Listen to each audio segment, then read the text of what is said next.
The cold desert wind sweeping through the gray zones of the Sahel carries a new and unfamiliar sound tonight. It is not the mechanical hum of foreign surveillance drones, nor is it the arrogant chatter of proxy commanders dictating terms from air-conditioned tents. It is the deafening silence of an abandoned empire. Just hours ago, under the cover of a moonless sky, a highly classified forward operating base designed to monitor, contain, and ultimately sabotage the Alliance of Sahel States was completely overrun. But this was not a victory achieved through a reckless barrage of artillery or the chaotic spilling of blood.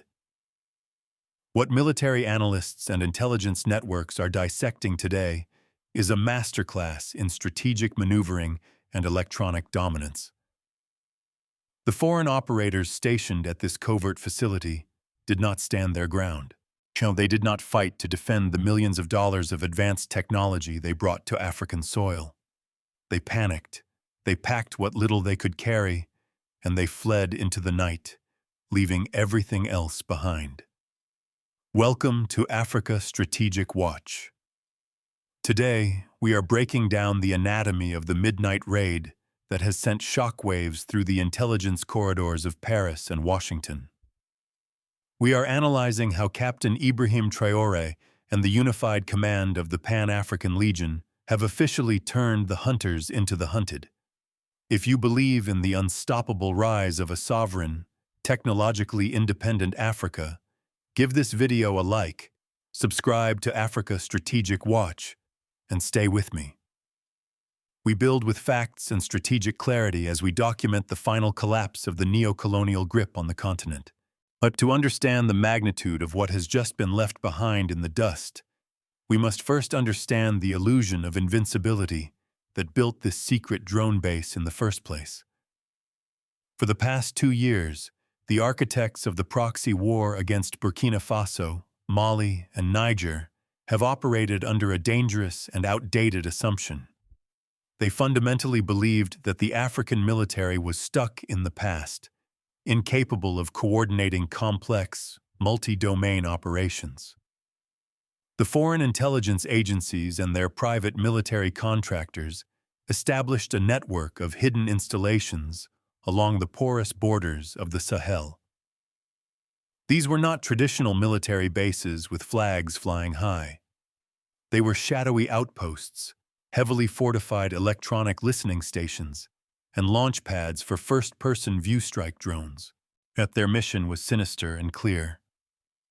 They were there to map the resource corridors of the Sahel, to track the movements of the Pan-African Legion, and to provide real-time targeting data to local insurgent proxies who were being paid to destabilize the region from within. The foreign handlers sitting behind banks of glowing monitors felt entirely secure. They believed their advanced encryption, their satellite uplinks, and their superior hardware made them untouchable ghosts in the desert. They viewed the forces of the Alliance of Sahel States as mere targets on a screen, completely underestimating the rapid technological evolution taking place in Ouagadougou, Bamako, and Niamey. But history is ruthlessly unforgiving to those who underestimate the resolve of a conscious people. But the planning for this midnight operation did not begin with the loading of rifles. It began in the command centers of the Alliance, where a new doctrine of sovereign defense is being written. Captain Ibrahim Traoré has consistently emphasized that the war for Africa's future will not merely be fought with bullets, but with intelligence, infrastructure, and an unyielding psychological offensive. Over the past several months, the unified military command of the Sahel has been silently integrating advanced electronic warfare capabilities. Drawing on the strategic partnerships forged in the multipolar world, specifically leveraging the formidable architecture of the Russian electronic shield, the Pan-African Legion built a digital dome over their operational airspace, while the foreign operatives in their secret base had no idea that their hunters were already inside their communication networks. They were blind men operating under the illusion of perfect sight. The timeline of the midnight raid reveals a clinical, almost surgical dismantling of the foreign asset. It began precisely at 0200 hours, without any kinetic warning, without a single shot echoing across the scrubland.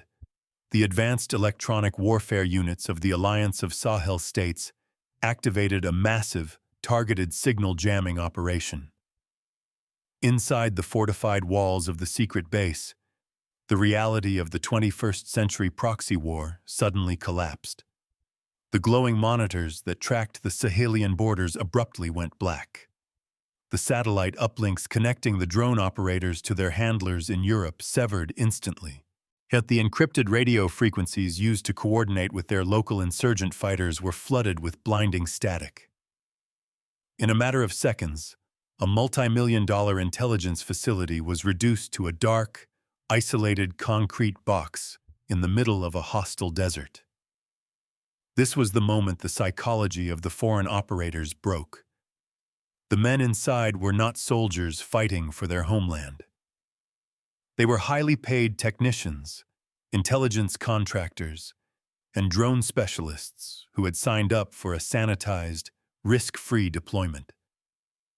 They were perfectly comfortable launching strikes from a distance, but they were never psychologically prepared to face a unified, technologically capable African force in the dark. As the realization of their total isolation set in, panic consumed the command structure. Their radar systems were down, meaning they had no idea how many units of the Pan-African Legion were closing in on their perimeter. The invisible dome of electronic jamming convinced them that a massive, overwhelming ground assault was imminent. The order for an emergency extraction was given, not by brave commanders standing their ground, but by terrified operatives realizing their technological superiority was a myth. The evacuation was chaotic, disorganized, and defined by sheer desperation. They scrambled onto unlit transport vehicles and whatever rotary wing assets they could salvage, tearing out of the compound and heading south toward the presumed safety of the coastal proxy states. In their blind rush to escape, they committed the ultimate sin of modern military intelligence. They left the hardware behind. When the specialized units of the Pan-African Legion breached the perimeter of the base shortly before dawn, they did not find a heavily defended fortress. They found a ghost town filled with treasure. The inventory of what was abandoned in the midnight raid is currently reshaping the balance of power in West Africa.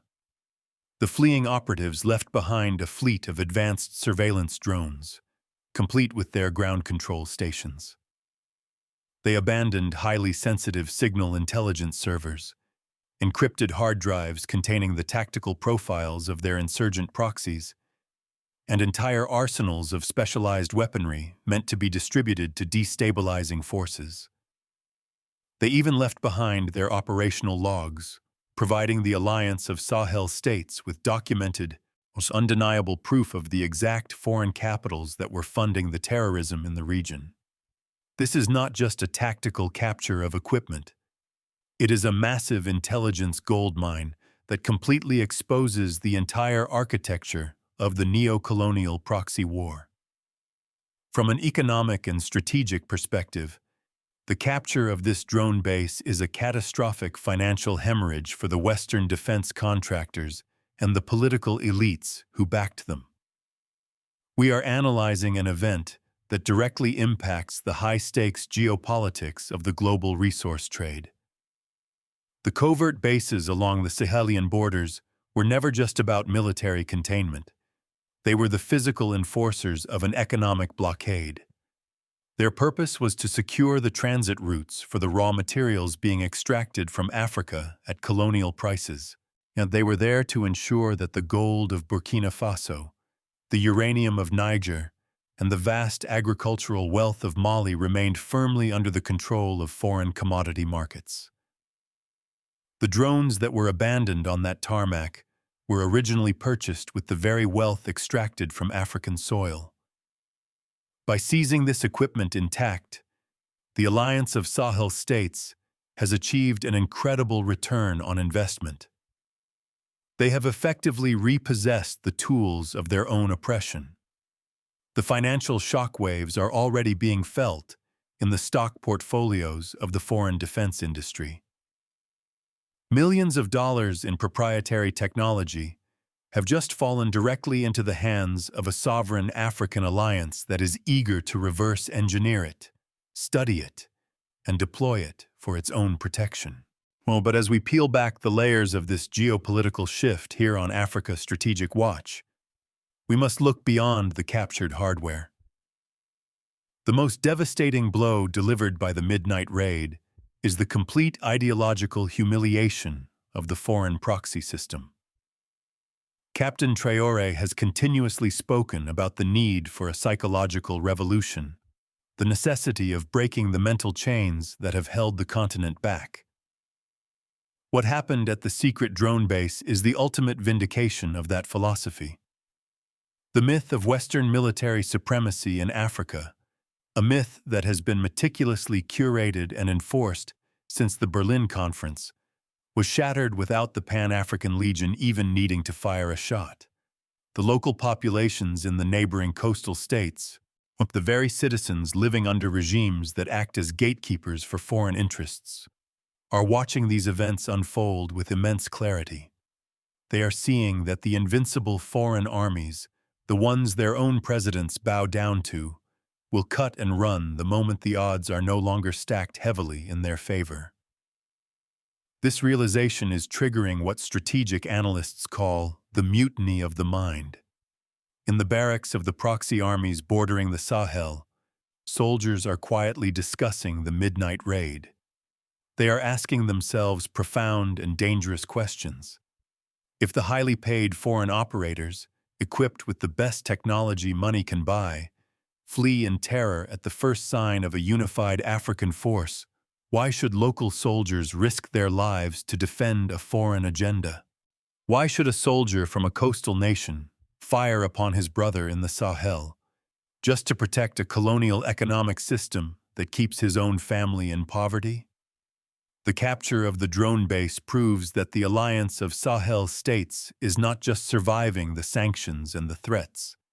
They are outsmarting, outmaneuvering, and systematically dismantling the entire apparatus of foreign control. The proxy regimes are realizing that their Western security guarantees are completely hollow. When the electronic jamming starts and the reality of a unified Africa knocks on the door, the foreign advisors will always secure their own seats on the evacuation flights, leaving their local puppets to face the consequences alone. The strategy deployed by the Sahelian leadership represents a fundamental evolution in warfare. It is a strategy of asymmetric dignity. By using advanced electronic countermeasures instead of brute force, the alliance neutralized the threat while preserving the infrastructure. They did not destroy the base. They acquired it. This perfectly mirrors the broader economic strategy of the Alliance of Sahel States. They are not simply destroying the old neocolonial structures. They are taking them over and repurposing them for the benefit of the African people. The captured drones that were once used to spy on the movement of sovereign troops will now be reprogrammed to monitor the borders against foreign-sponsored insurgents. The intelligence servers that once housed the names of proxy fighters will now be analyzed by Sahelian intelligence officers to root out the networks of corruption that have plagued the region for decades. But the weapons of the enemy are being seamlessly integrated into the shield of the revolution. This operational success is directly tied to the economic liberation currently underway in the Sahel. You cannot build a gold-backed currency, you cannot launch an independent central bank, and you cannot secure sovereign trade routes without first securing your physical airspace and your digital infrastructure. The midnight raid sends a definitive message to the global financial markets. The Sahel is no longer a lawless frontier open for exploitation. It is a highly defended, technologically sophisticated territory that exercises absolute control over its own domain. Investors from the multipolar world, nations that are looking for equal partnerships rather than colonial extraction, are taking careful notes. If they see a region that is capable of protecting its assets, securing its borders, and enforcing its sovereignty against the most advanced covert operations the old world order can muster. The risk profile of the Sahel is changing, not because it is bowing to Western pressure, but because it is successfully repelling it. As the sun rises over the newly liberated facility, the flags of the Alliance of Sahel States are being raised over the satellite dishes that once reported to foreign capitals. The Pan-African Legion is currently cataloging the massive haul of abandoned technology. Every captured hard drive, every intact drone, and every piece of encrypted communication gear is another nail in the coffin of the containment strategy. The foreign handlers who fled in the night are now facing the wrath of their own superiors. Is trying to explain how a ragtag alliance of sanctioned nations managed to execute a flawless electronic decapitation of their most prized intelligence asset. They are discovering the hard way that when you sanction a nation, you force it to innovate. When you try to isolate a people, you force them to unite. The years of embargoes, threats, and covert sabotage did not break the Sahel. It forged them into a highly disciplined, hyper-aware, and technologically aggressive force. The story of the Midnight Raid is destined to become a foundational chapter in the history of the new Africa. It is a stark, undeniable warning to any foreign power that still believes it can operate in the shadows of the continent with impunity. The era of the secret base is over. The era of the unpunished proxy war is dead. Captain Ibrahim Traoré, but Colonel Assimi Goïta, and General Abdourahmane Tiani have proven that true sovereignty is not granted on paper in a European capital. It is taken, secured, and defended on the ground by a conscious and unified people. The people of Africa are no longer the subjects of someone else's intelligence gathering. They are the masters of their own destiny. The borders are being watched by African eyes. The skies are being defended by African technology, and the future is being written by African hands.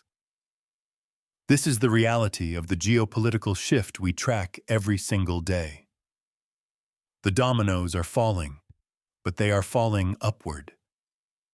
The panicked evacuation of the drone base is just the beginning of a much larger continental realignment. The artificial lines drawn by colonial cartographers are becoming irrelevant in the face of this overwhelming ideological and technological unity. The hunters have dropped their weapons and run, leaving the rich, vast, and sovereign lands of the Sahel completely in the hands of its rightful owners. We will continue to monitor the fallout of this massive intelligence capture and what it means for the shifting tides of the global economy. Thank you for joining me on Africa Strategic Watch. If you support the vision of a self-reliant, technologically sovereign, and fiercely independent Africa, make sure you are subscribed to the channel. Share this analysis with someone who needs to hear the truth behind the headlines. We build with facts, we analyze with precision, and we stand steady as the new map of the world is drawn. The old empire left everything behind in the dark, but the Sahel is stepping into the light.